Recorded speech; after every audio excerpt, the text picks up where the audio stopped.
You've heard of groups that grant wishes to sick children, but you may not know about a foundation launched last year that will do the same for senior citizens in Canada. They don't have to be sick, they just have to want something out of reach. Tonight, Only in Canada takes you to Halifax to meet a woman en route to her heart's desire. Angela MacIvor has her story.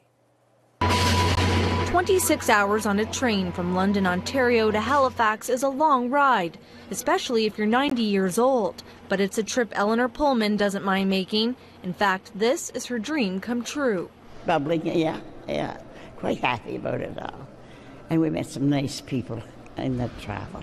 Pullman's wish is to see her only living relative, her little brother. I wanted to come back home. I had 8 brothers and sisters, and there's 2 of us left. And I did want to see my brother once more.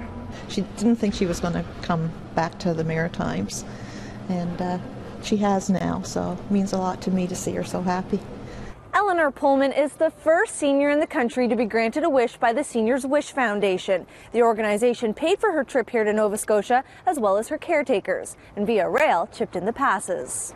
Would you have been able to come down otherwise? Not without help. Her 83-year-old brother lives 4 hours from Halifax in the small community of Larry's River. That's where they all plan to spend the week. RUDOLPH says he was surprised to hear the wish would be granted.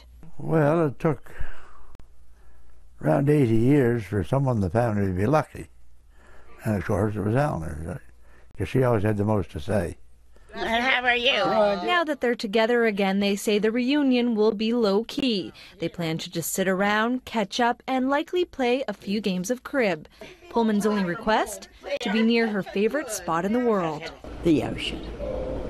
I mind you, I can't swim, but I do like the ocean. Love the smell of it. Angela MacIvor, CBC News, Larry's River, Nova Scotia.